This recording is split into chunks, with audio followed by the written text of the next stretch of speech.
បាទសួស្តីបងប្អូនទាំងគ្នាថ្ងៃនេះផងដែរគឺថ្ងៃទី15ខែ10ឆ្នាំ2025បាទអញ្ចឹង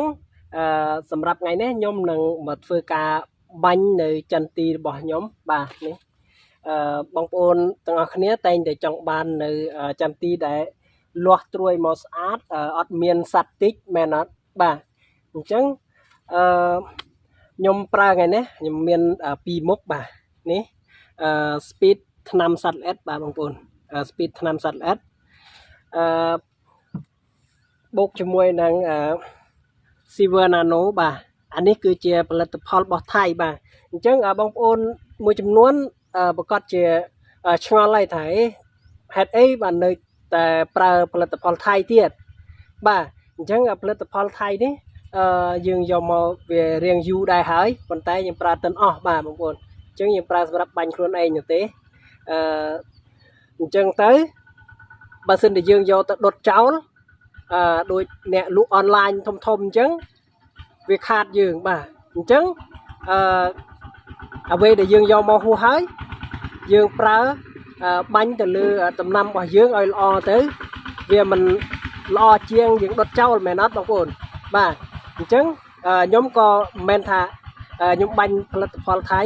គ្រប់គ្រងផលិតផលថៃនោះទេបាទប៉ុន្តែអ្វីដែលយើងបានទិញយកមកប្រើហើយយើងគួរតែប្រើវាអស់បាទព្រោះយើងឲ្យលុយគេរួចហើយអញ្ចឹងហើយយើងធ្វើយ៉ាងម៉េចកុំឲ្យខាតយើងបាទអញ្ចឹងយើងបាញ់ទៅបាទអញ្ចឹងដែលខ្ញុំបាញ់រាល់ថ្ងៃនេះខ្ញុំបាញ់លាយគឺដើម្បីទាញយកត្រួយចន្ទទីបាទអញ្ចឹងចន្ទទីរបស់ខ្ញុំត្រួយស្អាតនេះដូចបងប្អូនបានឃើញបាទត្រួយស្អាតមែនតើបាទខ្ញុំឲ្យបងប្អូនមើលចិត្តបាទនេះត្រួយវាស្អាតបាទត្រួយស្អាតមែនតើលាស់មកស្អាតបាទមេឃនេះក៏ស្អាតដែរឃើញនេះបាទបងប្អូនអញ្ចឹងដើម្បីឲ្យត្រួយចន្ទទីរបស់យើងបាទបងប្អូនត្រួយចន្ទទីរបស់យើងលាស់មកស្អាតហើយអត់មានសត្វតិចបាទអញ្ចឹងនេះspeed សត្វល្អិតបាទបងប្អូននេះ speed សត្វល្អិតគឺបកែមែនតើបាទបាញ់ទៅគឺឃើញថាសត្វអត់តិចទេបាទសត្វអត់ងាយតិចហ្មងគឺរយៈពេលយូរបាទខ្ញុំបាញ់ម្ដងគឺ10ថ្ងៃទៅ5-10ថ្ងៃបានខ្ញុំបាញ់ម្ដងបាទអញ្ចឹងថ្ងៃនេះថ្ងៃទី15អញ្ចឹងខ្ញុំបាញ់ម្ដងទៀតបាទអញ្ចឹងយើងទៅមើលវិធីក្នុងការលាយទាំងអស់គ្នាបាទតោះវិធីប្រើប្រាស់ថ្នាំសត្វល្អិតឬហៅថា speed ថ្នាំសត្វល្អិតបាទដែលយើងប្រើនៅក្នុងថ្ងៃនេះយើងមាន2មុខដែលទី1គឺ speed ថ្នាំសត្វល្អិតទី2គឺ Silver Nano ដែលជាផលិតផលរបស់ថៃបាទអញ្ចឹងយើងប្រើលាយជាមួយគ្នាតែម្ដងដោយថ្នាំសត្វល្អិតរបស់យើងគឺយើងប្រើបាទ 20cc ទៅ 30cc លាយជាមួយនឹងទឹក20លីត្របាទអញ្ចឹងសម្រាប់ Silver Nano ក៏មិនច្រើនដែរគឺប្រើចន្លោះពី 20cc ទៅ 30cc ដូចគ្នាបាទអានេះគឺយើងប្រើដាក់លាយគ្នាគឺដើម្បីយើងបាញ់ទៅគឺយើងបានទាំងត្រួយផងបានត្រួយចេញមកហើយគឺសัตว์អត់មានតិចបាទមួយទៀតគឺតង្កូវបាទបងប្អូនថ្នាំសត្វល្អិតហ្នឹងគឺមិនត្រឹមតែជាបាលឬក៏ការពារសត្វតិចទេប៉ុន្តែសម្រាប់តង្កូវដែលមូលស្លឹកបាទមានរមូរដុំអីអញ្ចឹងគឺយើងអាចបាញ់អានឹងទៅគឺបាត់ដូចគ្នាបាទអញ្ចឹងបន្ទាប់ពីយើងធ្វើការចាក់ថ្នាំចូលទៅក្នុងធុងរួចជាស្រេចហើយយើងមកធ្វើការចាក់ទឹកចូលទៅតាមក្រោយបាទដោយសារតែបើសិនតែយើងចាក់ទឹកចូលមុនហើយយើងដាក់ថ្នាំចូលតាមក្រោយវាអត់បានរលាយសពសាច់គ្នាបានល្អទេបាទអញ្ចឹងហើយបានជាយើងធ្វើការដាក់ថ្នាំចូលទៅមុនរួចហើយយើងធ្វើការចាក់ទឹកចូលតាមក្រោយដើម្បីឲ្យវារលាយចូលសពសាច់គ្នាបានល្អហើយនៅពេលដែលយើងបាញ់ គឺវាបានជ្រាបទៅលើដំណាំបានល្អផងដែរបាទបន្ទាប់ពីយើងធ្វើការលាយជាមួយគ្នារួចហើយយើងនឹងទៅធ្វើការបាញ់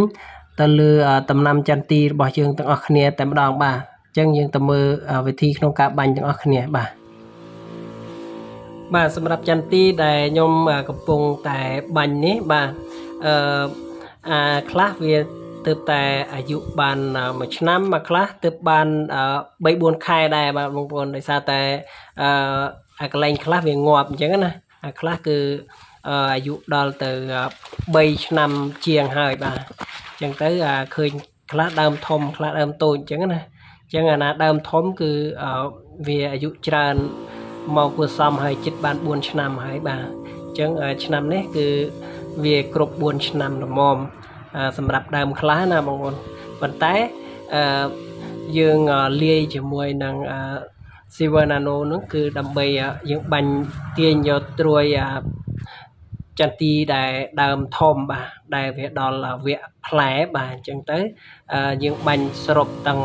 តូចទាំងធំតែម្ដងបាទដោយសារតែវាអត់មានផលប៉ះពាល់អីដល់កូនចន្ទទីទេបាទវា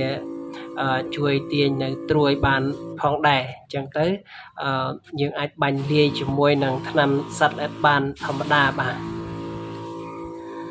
សម្រាប់ចន្ទទីរបស់ខ្ញុំនេះគឺខ្ញុំបានធ្វើការដាក់ជីទ្រាប់បាតរួចមកប្រហែលជា2 ខែមុនបាទអញ្ចឹងទៅឥឡូវនេះគឺវាឃើញថាវាល្អដោយសារតែខ្ញុំធ្វើការមើលថែវារហូតដែរបាទគឺបាញ់ថ្នាំរហូតជាមួយនឹងជីបំពន់រហូតដែរអញ្ចឹងទៅធ្វើឲ្យការលូតលាស់របស់វាគឺឃើញថាល្អខ្លាំងបាទយើងមកមើលជួរមួយនេះបាទគឺជួរមួយនេះគឺវាដើមតូចជាងគេបាទហើយវាក៏មិនមែនថាដើមក្រិតនៃទេបាទអានេះគឺវាលក្ខណៈថាយើងបាញ់វាជាប្រចាំដែរប៉ុន្តែយើងដាំក្រោយបាទអានេះគឺប្រហែលជាអាយុ2ឆ្នាំដែរបាទបងប្អូនគឺវាអត់ទាន់អាយុច្រើនដែរទេបាទព្រោះយើងដាំកាលពីខែ6ឆ្នាំមុនបាទអញ្ចឹងទៅឥឡូវយើងដល់ខែ10ឆ្នាំ2025ហើយបាទអញ្ចឹងទៅវាបាន2ឆ្នាំហើយបាទវាបាន2ឆ្នាំហើយអញ្ចឹងទៅកម្ពស់វាក៏ខ្ពស់គួរសមដែរបាទអញ្ចឹងយើងមកដល់ដើមមួយនេះបាទគឺឃើញថាការមូលស្លឹកគឺឃើញមានច្រើនបាទនេះឃើញតង្កូវគឺចាប់ដើមមូលស្លឹកហើយបាទអញ្ចឹងថ្នាំដែលយើងប្រើគឺទោះបីជាមូលបានប៉ុណ្ណឹងក៏អត់បញ្ហាដែរបងប្អូនថ្នាំហ្នឹងគឺអាចកម្ចាត់នៅតង្កូវមូលស្លឹកបានយើងឃើញថាដើមខ្លះគឺមានតង្កូវមូលស្លឹកមកដុំហើយបាទអានឹងដែលខ្ញុំបាននិយាយមុនបន្តិចនេះថាថ្នាំគឺយើងអាចបាញ់បានប្រហែលជា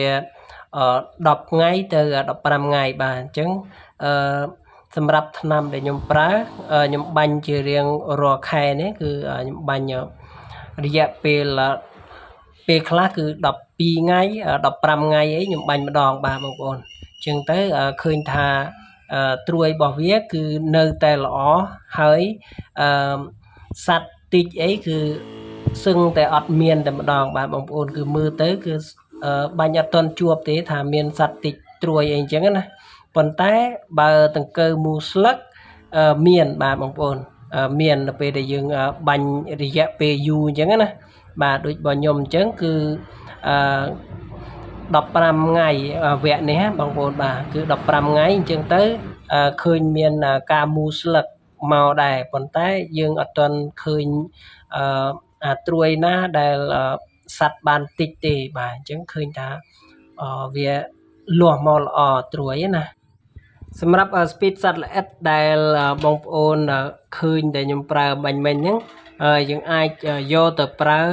បាញ់លាយជាមួយនឹងជីបំពន់ផ្សេងបានគ្រប់ប្រភេទតែម្ដងបាទគឺមិនចាំបាច់